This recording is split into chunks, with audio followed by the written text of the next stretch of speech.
रामायण और महाभारत हिंदू सभ्यता की नींव है। हम सभी ने अपनी बचपन से ही रामायण और महाभारत की गाथा सुनी है। महाभारत हमें जीवन जीने के तरीकों को सिखाती है।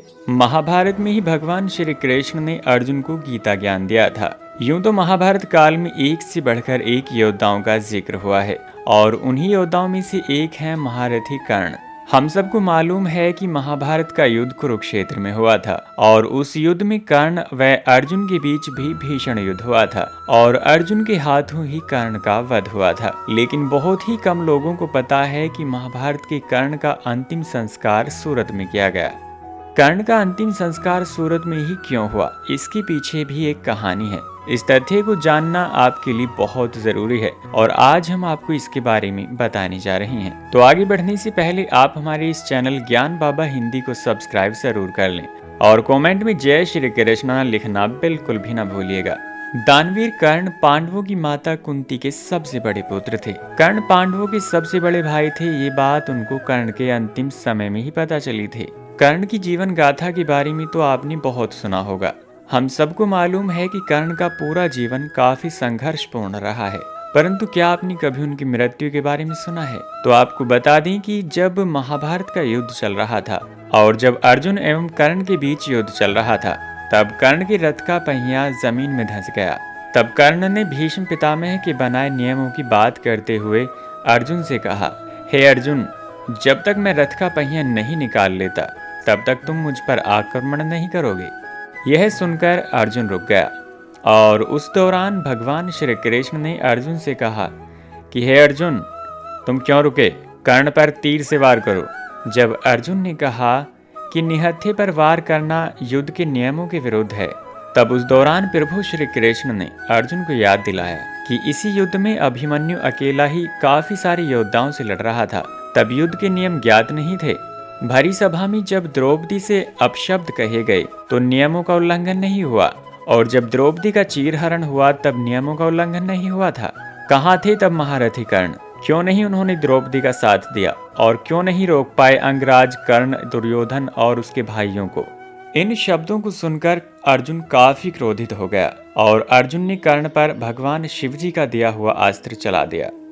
अर्जुन के इस बाण से कर्ण मृत्यु के समीप पहुंच गया और जब कर्ण अपनी मृत्यु की प्रतीक्षा कर रहा था, तब भगवान श्री कृष्ण ने कर्ण की परीक्षा लेने का विचार किया। उसी दौरान प्रभु श्री कृष्ण ने एक ब्राह्मण का रूप धारण किया और कर्ण के पास जाकर कहा, हे कर्ण, मेरी बेटी की शादी हो रही है और मेरे पास उसे देने के लिए सोना नहीं है, इसलिए मुझे अपना सोना दे दो।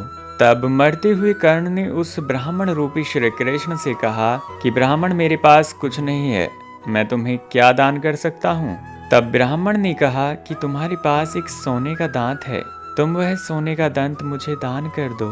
कर्ण ने कहा कि मुझे एक पत्थर से मारो और मेरा दांत निकाल लो। ब्राह्मण ने ऐसा करने से मना कर दिया और कहा कि दान तो खुद ही करना पड़ता है।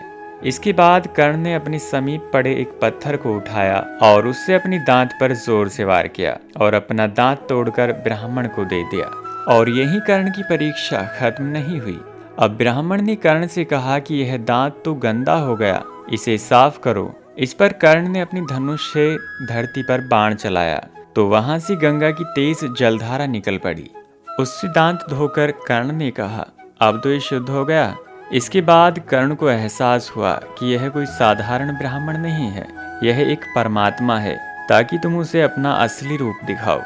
और उसी दौरान प्रभु श्री कृष्ण अपने वास्तविक रूप में कर्ण के सामने प्रकट होते हैं। श्री कृष्ण ने तब कर्ण से कहा था कि तुम्हारी यह बाण गंगा युग युगों तक तुम्हारा गुणगान करती रहेगी। घायल कर्ण को श्री कृष्ण ने आशीर्वाद दिया था कि जब तक सूर्य, चंद्र, तारे और पृथ्वी रहेंगे, तुम्हारी दानवीरता का गुणगान तीनों लोकों में किया जाता रहेगा। संसार में तुम्हारे समान महान दानवीर ना तो कभी हुआ है और ना ही कभी होगा। कर्ण की दानवीरता से खुश होकर प्रभु श्री कृष्ण ने कर्ण से कहा कि वह उनसे कोई भी वरदान मांग सकते हैं। कर्ण ने श्री कृष्ण जी से कहा, एक निर्धन सूतपुत्र होने के कारण उसके साथ बहुत छल हुए हैं और काफी चीजों में उसको पीछे रखा गया है। अगली बार जब कृष्ण जी धरती पर आए तो वह पिछड़े वर्ग के लोगों के जीवन को सुधारने के लिए प्रयत्न करें। इसके साथ कर्ण ने प्रभु श्री कृष्ण से 2 और वरदान मांगे। दूसरे वरदान के रूप में कर्ण ने प्रभु श्री कृष्ण से यह मांगा कि अगली जन्म में भगवान श्री कृष्ण उन्हीं के राज्य में जन्म ले। और तीसरे वरदान में उन्होंने प्रभु श्री कृष्ण से कहा कि उनका अंतिम संस्कार एक कुंवारी भूमि पर करना। खोजबीन करने पर सूरत में ताप्ती नदी ही कुंवारी नदी मिली, जिसे कुंवारी माता नदी भी कहा जाता है। इसी ताप्ती नदी के किनारे कर्ण का शवदाह हुआ और आज भी यहाँ कर्ण का मंदिर है। सूरत का 4 धाम मंदिर 3 पत्रों का वट वृक्ष कर्ण के अंतिम संस्कार के साक्ष्य रूप हैं। ताप्ती नदी के किनारे कर्ण का शवदाह किए जाने के पश्चात पांडवों ने जब कुंवारी भूमि होने पर शंका जताई तो श्री कृष्ण जी ने कर्ण को प्रकट करके उससे आकाशवाणी द्वारा कहलवाया था कि वो सूर्य के पुत्र हैं और अश्विनी और कुमार उनके बड़े भाई हैं। ताप्ती उनकी बहन है। उनका अग्निदाह कुंवारी भूमि पर ही किया गया है। पांडवों ने कहा, हमें तो पता चल गया, परंतु आने वाले युगों को कैसे पता चलेगा। तब भगवान श्री कृष्ण ने कहा कि यहाँ पर 3 पत्रों का वट वृक्ष होगा जो ब्रह्मा, विष्णु और महेश का प्रतीक रूप होगा।